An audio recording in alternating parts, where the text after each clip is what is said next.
Welcome to the Six Hats podcast, where I, Dr. Shami, a lifestyle and nutritional medicine family doctor, will talk about how women strive to find balance each day by juggling their six roles, being a woman, mother, daughter, partner, business owner, and professional. Hello, welcome back to the Six Hats podcast. And today we're going to dive into a completely different conversation. I'm so excited to have Sharn Hobill here today. Sharn, welcome. Thank you. Thanks for having me.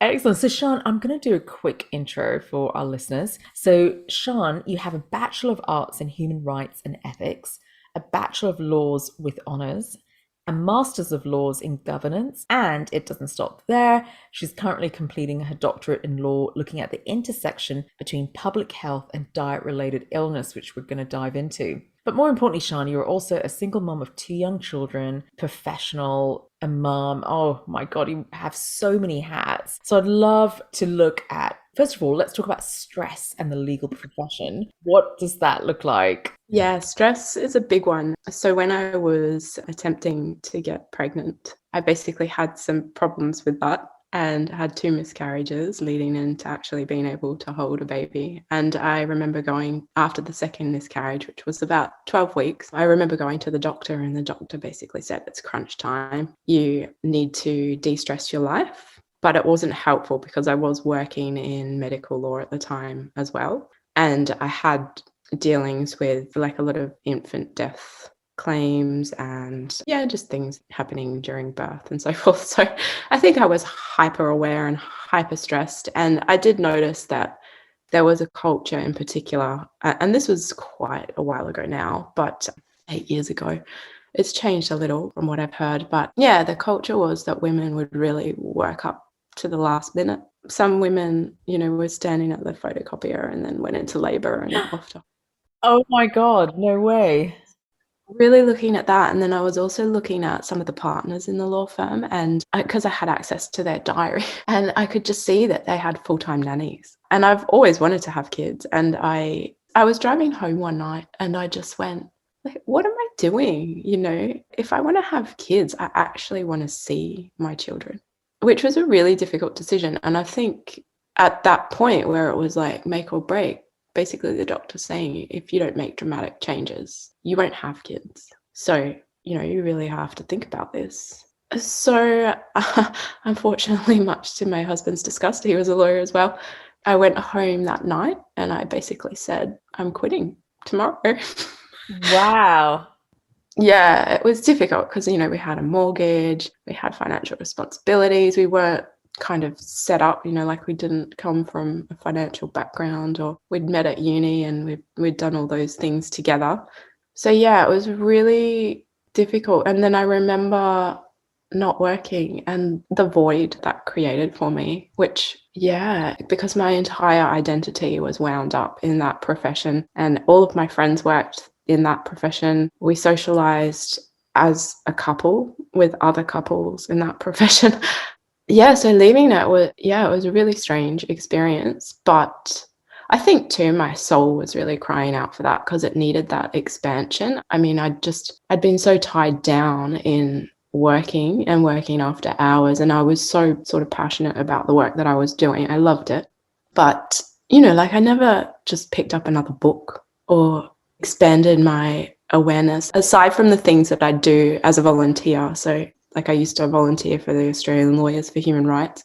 So I'd kind of get a little fix in there with the human rights. Yeah, it was quite a transformative process, which was hard. I won't lie about it. It was really hard because I think I had very much fixed myself into like a 15, 20-year plan, maybe 30. Type A personality, this is how it's going to be. I'm going to chart it on the wall. It's going to be this progression. And I was doing really well at that.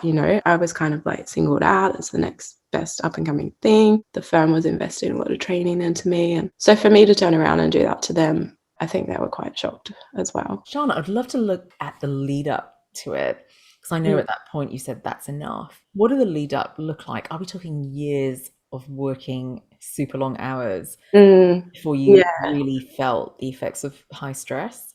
Yeah, so I started working pretty much full-time when I was studying full-time because just coming from working class background, parents didn't go to uni, had to be self-sufficient. So I started working for a sole practitioner who specialised in human rights, which was really hard work, like human rights and employment law. And I became her right-hand kind of girl. So I was managing files and trying to study and trying to be involved in quite a serious relationship with somebody that was 10 years older than me, with all of those ups and downs. So I think actually the stress probably really started in the last year of uni, and I started to question, like, what am I doing? Why am I doing this? But at that point, I just had come so far. I was like, I don't want to quit. I'm going to finish this.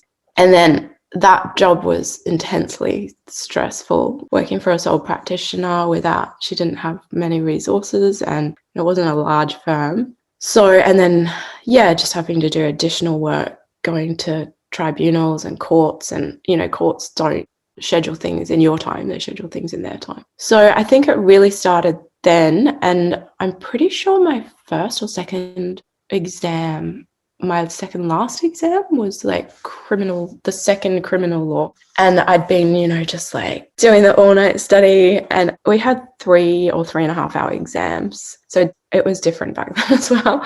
They were really intense, 3.5 hours, and it was about 75 or 80% of your grade. So pressure was on. And so I'd like really crunch down and just be like 24/7 trying to wrote and memorize. I mean, they were open book, but that made it worse because the volume of information was just so intense. And criminal law in particular, we were studying pedophiles basically, and I had some incidents when I was a child involving a pedophile. So it actually re-traumatized me. I didn't realize, but subconsciously it just triggered all of that stuff, which I just buried. And the day of the exam, I got into the exam, sat down and was like, oh, my stomach's really itchy, lifted up my shirt, and it was just covered in like welts. So then I just walked out. The examiner came out and she's like, what's wrong? And I just showed her, and she goes, just go to the doctor, forget about the exam. And it turns out I had the shingles. So bang, like warning number one, ignored it. So just that deep underlying stress was just like, and then I think I thought I could change that situation by leaving that job. And I'd been there for about 5 years, I think. And my family were going to India. My nan wanted to go to India for her 70th birthday. So I was like, okay, saved a bit of money. I'll resign from that job because I just want to go for months and, not know what I'm going back to. So that was amazing. But traveling in India is quite hard. I was already ran down. So then when I got back, that was probably when the real stress of being in this profession, but not really sure what I wanted to do, and then finding it really hard to get a job because I've come out of such a specialized area. So I took a job with one of the biggest law firms, like a clerkship, and they really kind of sold it to me like, this is going to be amazing and you're so smart and this is brilliant. And I was living on the Gold Coast, so I'd get up at 4, catch the train, get to that job thinking, maybe there's a way to go, this will get me into the new cycle. And I think I lasted 6 months, and I was like, I can't do this culture and the way that I'd had such hands-on experience with the first law practitioner to then going to this massive top tier law firm when everything was handed down 20 times. It was just so hard. The work, the love of the work wasn't there. The people were really cool, but then it was a bit of a party kind of culture. So every Friday night we'd hit the town. So it was just shocking, really. So I lasted 6 months in that one, and then I took a job doing catastrophic injuries for a mid-tier plaintiff claim firm, which was great. I loved it. And that really taught me a lot in terms of the medical side of things. And then I got headhunted by another firm to do their medical stuff. So by that time, there was so many chops and changes and so many times moving house. And the whole time I'd been with my partner, and he was sort of going through the same motions as well. And it was when we graduated, it was an economic downturn. So, and when we started the law degree, they'd just opened it up to, I think it was close to GOPs, it's called here, of 1 to 3 and then opened it up to like 6 or 7. So they had allowed an influx of students. So we were just graduating with this massive cohort of students. So just, Competition. yeah, the competition, the stress, like, yeah, it was really intense. And then, yeah, I mean, we managed to, because the law that I was doing was a national practice. So they said I could work from the Sunshine Coast office. We found this beautiful place on an acre in the country that was just like divine. So we managed to like wangle our way to somewhere nice to live, but then we had the commute. And, you know, there was nowhere from home. So it was like up at 5, get to work early, stay there till 9. And then on the weekends, there'd always be some work related thing. So, yeah, I mean, by the time I was having babies, my body was just like, you can't do this. Like, you're not going to happen. If you see what you said when you were at uni, the sign was the shingles. Yeah. And we often do ignore those first signs because we are seeking our rewards from somewhere else, and you are thriving and you're getting all these jobs and people are recognizing your abilities that you kind of say, well, let me just keep pushing through. When did it come to the point of miscarriages that you said that's it? It was the second miscarriage in particular, and at 12 weeks, and I passed the fetus Mm. naturally. So it was like 48 hours of excruciating pain, and I needed that pain. For me, that was the biggest blessing I'd ever had, because it took me, probably for the first time in my life, it connected my body with my soul, and it showed me like that deep, deep like shadow side, and that pain that I was carrying around. And yeah, so it was like in that 48 hours, I'm pretty sure I did like a lifetime of spiritual work where it was like nothing's aligned. I'm just like this shattered self that's like running around trying to help everybody else, and I'm now like in this deep pain where I can feel my body. And it was, yeah, so it did really affect me in that way. But I think it was hard, but it was in a good way. And how do lawyers or professions like yourself, just those that really long hours, but also the expectation set upon you guys to turn up super early, work late, work weekends, just being always on the go? Like, how do people, I was going to say survive, survive that? I think I just took it far too seriously. And that's why I was a great employee and everybody loved me, because I did go that extra mile, but it was of my own self doing. I mean, there was a massive expectation. The more you did, the more you got rewarded, the more, you know, the more quickly I got promoted. But in hindsight, I could have put up so many boundaries. I think that is a generational thing, that my generation, the generation before that in particular, was really brought up with that, like workaholism, basically. Like, you get rewarded if you work hard. And it's like, well, hang on a tick. You don't really. You get less pay, you get burnt out, your body starts to give up, your relationship suffers.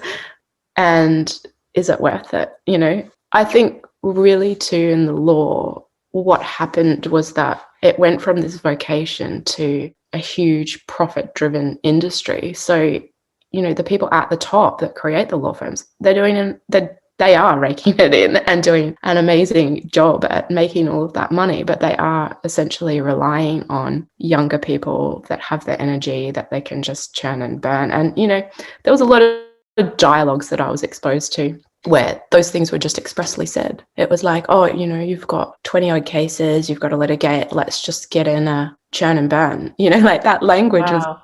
there as well. So in some respects, I think it's getting better from what I've heard, but then in other respects, I don't think it is either. So it depends on the actual firm, it depends on their culture, depends on what their, you know, money making profit strategy looks like, all of those things. But yeah, I mean, it all comes in hindsight. And that's a really good point. So, do young lawyers who've just graduated, they go into these firms, and I can sort of relate to that as a doctor just graduating. You don't know anything different, so you accept it, and you accept, oh well, this is the way it is, so you just got to do it, and it's part of your training. And especially if when senior people in your profession go, well, I did worse, end up just pushing through. And it was actually interesting that you said that, yeah, 20 years ago, we had to do 72-hour on calls or 48-hour on calls, and we just did it. It was literally maybe 3 or 4 years later to when I graduated.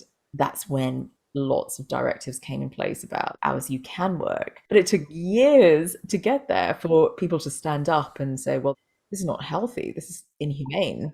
Yeah, it's just not sustainable. Which is, do you believe like the culture is you can't set those boundaries because there's so many expectations? It's hard to sort of say no, or I think it's a resourcing issue at the end of the day. And I mean, at that time, because there was an economic crisis, lots of law firms have investments and, they're private companies. They have investments, their investments went down, so they scaled back and they just overloaded people. So I think it's definitely just about resources and planning and management. And the good firms, I've got some people that I went to uni with or people that I worked with that have gone off and opened their own firms, and they just conduct things in an entirely different manner. There's 5 women and they're just working to sustain themselves. They're not really interested in this whole profit driven, expand across the globe strategy, and they're very happy.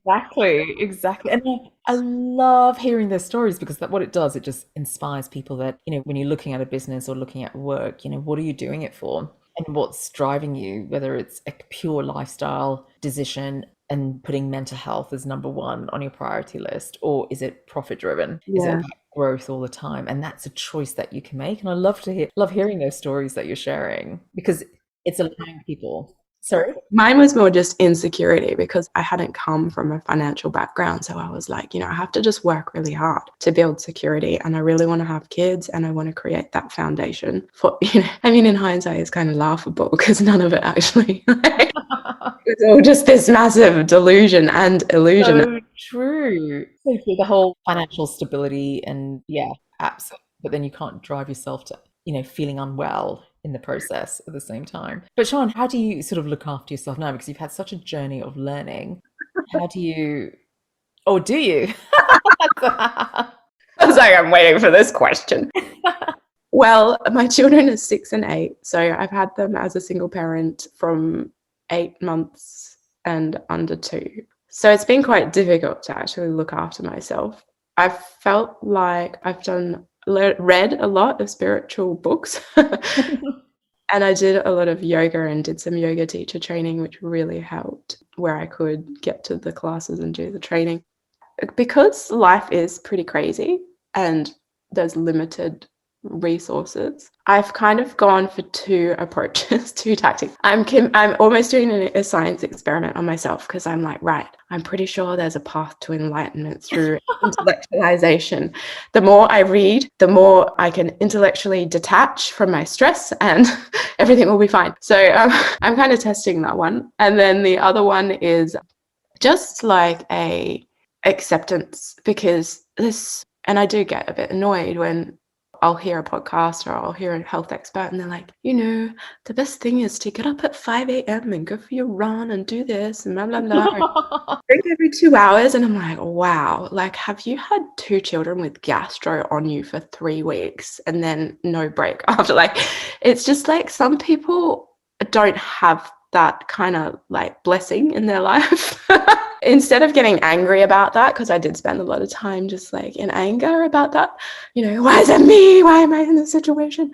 I just let that go. And then I just thought, you know what? Life actually has to be a moving relaxation, a moving meditation. And I think I've had so many iterations of life, what it looks like, being sick, the ups and downs, all of it, that it's like, nothing's actually permanent. It's just not. I mean, you can get stuck in, whatever's going on at the moment. But at the end of the day, if you don't pay the bills, if you don't do this, sure, you might get evicted, but there'll be somewhere else to live. Like, things work out. Yes, there'll be suffering, but nobody's entitled not to suffer. So it's just like looking at it in a different way, I think. But saying that, I mean, I do struggle on a daily basis with it. And I definitely struggle with parenting. I mean, nobody's cut out for parenting. Well, I'm not. Maybe other people are. But, every day I'm faced with my own inadequacies with that, because I'm like, oh my God. And then I think I could be doing more. Like, I could be learning more about how to parent these children, or I could be putting this system in place. So, yeah, I mean, I think I'm probably just pretty normal. I love Stressed out, tired, single mother. trying to find a hack way to deal with stress. Absolutely. But do you know what I loved? What you did was share vulnerability and the truth and the reality of it. Because for any of our listeners who are in a similar position, it's like, oh my God, I'm not alone. Yeah. And I loved what you shared about acceptance. Yeah. Because when you can't really change the environment, it's how do you process or what's your perception of it? And I loved what you said about reframing. Can you reframe it in another way? And you've used a beautiful principle about just letting go of, and I feel like you've let go of perfection.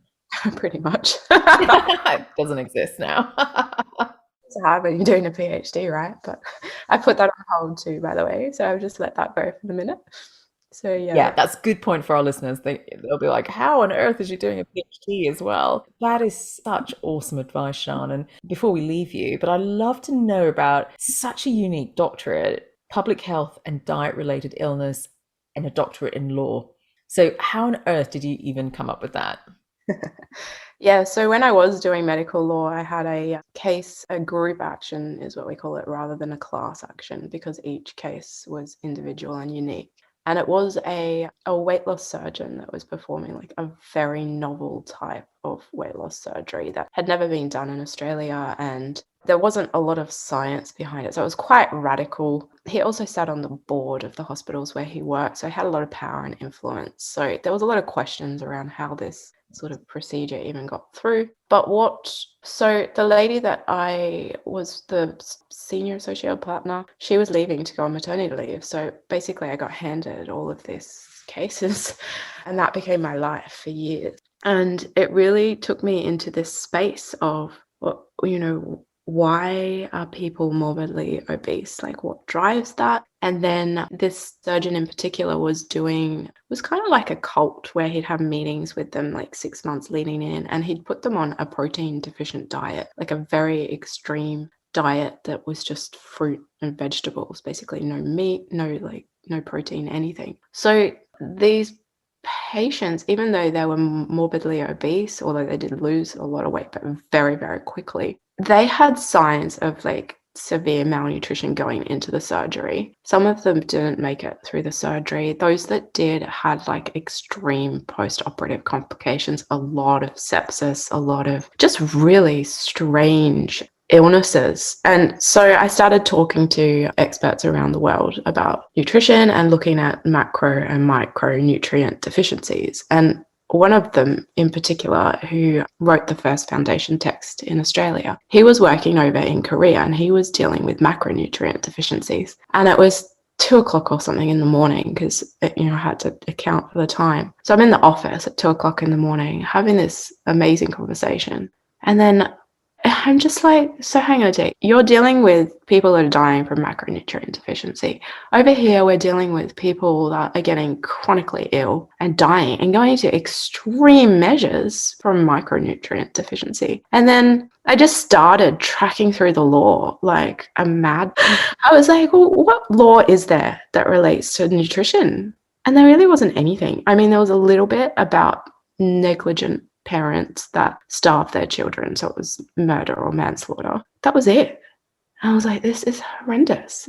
There's no human right to nutrition at all, which then took me deep. And it was something I've always, I kind of came up a little bit in the human rights degree, but then it just took me further and further into that space where I was like, well, where does our law come from? How does it come from that? And I grew up on a farm, and I was having these conversations with my dad at the time because I came from 100 years of family butchering. He started to tell me the changes that were made, like when one of the big supermarket chains was opening in the local town. And it was basically like they had to move from using like wood chips. They'd lay the meat on wood chips because it would soak up the blood and it was all natural. And then they'd use the wood chips back in the garden. So that all went out the window, and then supermarkets came in. They wanted to take over meat, basically. All of a sudden, you couldn't butcher animals on your property. You had to send them to the official government abattoir. You had to use like these horrendous chemicals in the butchery. Like you had to wash everything down. You had to cover all of the meat in chemicals. And then my grandfather died quite young from prostate cancer. And I just remember like just having that curious, like, why? Well, like, why? So it was around this time when I was in this space, and then I just started like farming chemicals, prostate cancer. And then it just all came out. It was just like all these environmental factors. And then I was like, oh my Lord, like the levels of agrochemicals in the food now, they keep getting increased. Like all of the laws are basically like food sanitation, food security, like whatever that means, which is usually technology driven or like mass produced farming driven. It's not community driven. And then these, like chemicals, like just keep upping and upping the chemicals. And then there's a lot around prohibiting people from being like self-sufficient. So yeah, it just took me down this track. And then because of the law question, I don't think I ever felt like I fit in law because I came from that working class background. I didn't come from this exclusive commercial law family, or I sort of wasn't in the in crowd. And yeah, it just really dawned on me that food is a commodity. It's not a human right. There's no right to nutrition. And the people actually don't control that. And the law really has, I think there's been a lot of behind the scenes work or lobbyists that have basically been driving that agenda, and then nobody's really been focusing on it in terms of, well, what is our law? How do we fix that? Because, this food-related illness is crippling our economy. It's costing us more than anything else. The latest statistics are just off the charts, and even that's not getting talked about.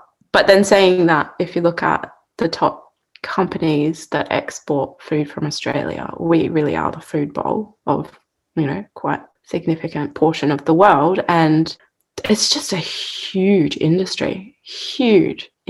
So yeah, I mean, at what point do people accept that they're happy with that? And at what point, like we make the law at the end of the day, like the people drive the law. Okay, it might take like 50 years to change it, but at what point are we going to actually step up and just hit the heart of it? Like the definition of food is any substance, whether it's edible or not. Wow. Okay. Wow. I did not realize that. Any substance for human consumption, whether it's edible or not. It's like, wow. So basically we can feed our kids plastic. Wow. Do you know that's mind blowing just from what you said? Because I see it from the other end of doctors not taught nutrition and literally just following the pyramid, which doesn't support health, the current pyramid. And you're always in conflict because everyone knows something different. So unfortunately, the patient will receive completely mixed messages. Because I was just chatting to a colleague who's a gynecologist, and she said, "Oh, I've been telling my patients to eat frequently." And I go, no, because that drives insulin and that will drive insulin resistance. And so everyone seems to have a different understanding of food. And so it's so complicated for the poor patient. Absolutely, because there's no real proper training when it comes to nutrition. I think at the end of the day, I have quite a simple view, and it's just like we need nutrient dense, fresh food that we actually have access to. Food. We might have food security and we might have food sanitation, but I mean, I live in suburbia, and when I go to the supermarket, I'm buying all organic because I feel like I'm neurotic now. It's not fresh. I'm eating it, and I'm like, these mandarins have been sitting there for 6-7 weeks probably. It's not nutrient dense. So it's organic, but is it going to help? Probably not. So there's a lot of work that needs to be done around this. Yeah, and then I think it has been deliberately made quite political. And then, of course, I've sat in on a lot of the climate change discussions around food, and at the UN level, there's a group that are trying to go in for, nutrition is a human right. But then that seems to be overtaken by technology companies that are like, okay, well, what we're going to do is we're going to get everybody's health data and their metrics, and we're going to get them on their devices. And then we're going to measure their nutrition, produce it offsite, ship it in.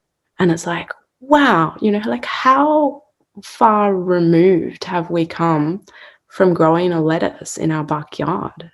How far removed have we come from having like lemon trees and banana trees, the nature strip, which you wouldn't want to do nowadays because they just spray it with glyphosate. I can never say it. You're absolutely right, isn't it? It's a world away from eating whole foods which are not filled with chemicals or sprayed with chemicals. And I actually believe like that the younger generation may not even know where food comes from, the basis of where they shop. And I was just telling a patient today, actually, about processed foods and let's try and avoid them. And I basically said, just avoid shopping in the middle of the supermarket and just go on the outskirts because that's literally where you really need to go. Everywhere else, it's in a package in some form, which is so true. That's so mind blowing, Sean. And I cannot believe nutrition is not considered a human right. No. Wow. Yeah, even food in Australia. So there's a bit of legislation around food donorship. There's not really a right to food donorship. But yeah, I mean, food's not even a human right. There's no, if the food dried up tomorrow, there is nothing to say you can have access to food. That's scary. It's totally scary. I mean, we're relying on the goodwill and intent of government entities that define food as any substance for human consumption. So, if we do get food, what are they going to drop off? If anything, this will just inspire people to actually grow food. And so know exactly. Which is hard though, because I mean, I've suffered the having to move from a beautiful 1 acre property where we were growing food to suburbia. And then it was funny because there was a block of units that I lived in and there was 8 people in the units and I just started planting this garden. And then the whole block of units got on board with it. My kids are really little, so it was really nice. But then the owner came around and sprayed everything. Oh no. Wow. So we came home one day from school and everything was dead and the kids were like, oh, what happened to the eggplant? I'm like, don't touch it. Yeah, so it's like even that's difficult for people that are displaced, that don't have ownership rights because, food as a commodity means it is actually owned. Somebody owns food. It's not the people at this point, maybe some, but. Thank you so much, Sean. I feel like this conversation can go on and on and on, but you've just hit so many amazing spots of points of reflection from the stresses that you went through as a lawyer, being a single mom, wearing all these different hats, to just us just reflecting on food, our relationship with food, and what that looks like as well in the future. So thank you so much, Sean. That's okay. Thanks for having me. Remember that this is general advice only. Please see your healthcare professional for more information. So what's your take-home message today? Remember, it's all about progress and not perfection. And are you suffering from stress? Visit Usawa Learning Hub on usawa.com.au and sign up for the 6-week challenge on how to reduce stress today. Enjoy the journey.